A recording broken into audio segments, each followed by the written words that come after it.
Good morning, everyone, and welcome to Rev'd Paul's message from the truck for this Saturday morning, this Saturday right before the Feast of Pentecost, right before that great day, the birthday of the church, that moment when the holy disciples were all inspired by the Holy Spirit and sent out into the world.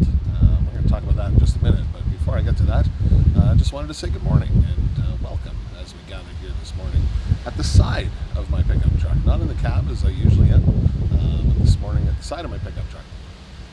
A couple of announcements that I wanted to share with you. First of all, that tomorrow we will be on Facebook Live for worship at 10 o'clock in the morning, so I look forward to seeing everyone there.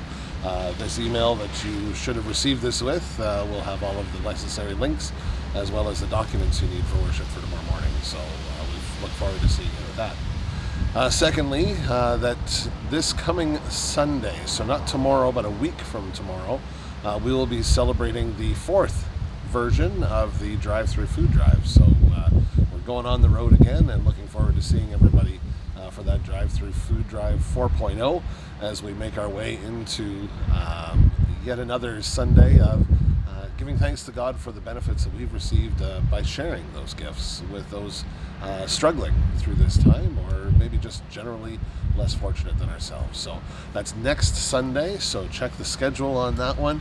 We'll be at St. Augustine's from 1:30 until 2:30. That's on June 7th, 1:30 until 2:30, so hopefully we'll see you there. I've had another request from the folks that are taking care of our church building for us, looking for some volunteer gardeners. If you can offer even a half an hour a week or an hour a week to be able to step over to the church and pull some weeds and dig some dirt and that kind of thing, your help would be greatly appreciated. Just connect with Dawn and she'll let you know where people are and when people are, so that we make sure that we're maintaining our social distancing as necessary. Now, speaking of gardens, the reason why I'm sharing the message from the truck outside the truck this morning is I wanted to show you something really quickly here. So I'm just going to pan the camera down for a moment, and you're going to see that I've got a bunch of lumber all strapped down into the back of the truck, as well as a bunch of bags of cement. And that means I've got a build project going on. Yesterday, we went over to Lowe's and picked up what it was that we needed between our building supplies, our concrete, our wood, and all of that kind of stuff for a couple of projects that are happening here at the rectory. One is a raised garden, so that we can put some vegetables in and that kind of thing. The other is building a fence for our new trailer, so that we have somewhere that we can park it, so we're not bothering the neighbors by having it parked in the driveway anymore. But the reason why I wanted to bring it up tomorrow, as I mentioned just a couple of minutes ago, is Pentecost Sunday. And Pentecost we identify as that day when the wind, and hopefully this wind noise isn't too bad, but when the wind of the Holy Spirit blew through that upper room where the disciples were gathered and inspired all of them to go out and proclaim the gospel, to go out and preach the good news. And in that moment when those flames of fire landed on those tongues of fire, landed on the heads of the disciples, they were given the gifts to be able to share the gospel in the language of their own people. It's amazing to me the languages of your own people that exist in different places in the world. When I was at Lowe's yesterday, I got thinking about this, and I got thinking about the fact that some of the language that we use can be a little confusing depending on where you are or where you've been raised or where you're from.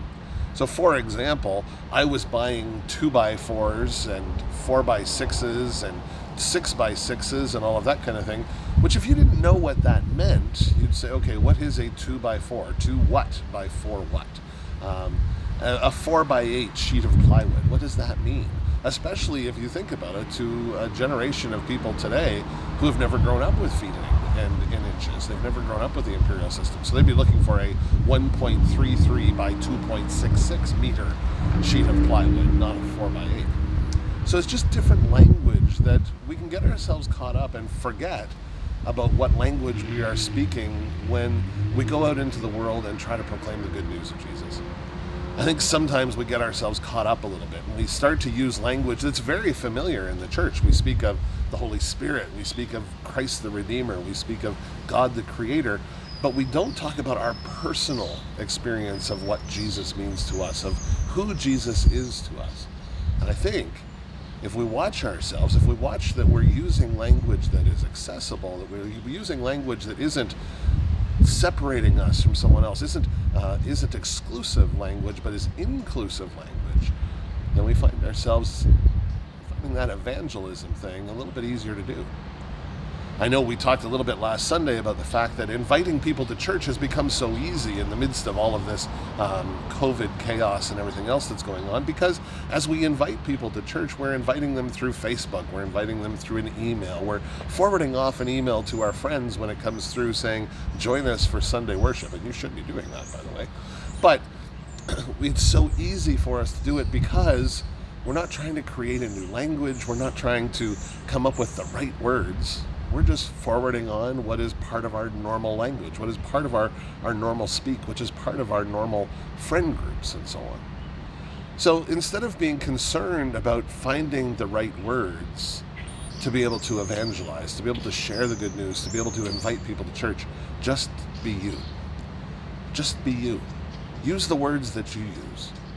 I had a great conversation when I was back in university, my very first theology course, Theology 20 at Huron College.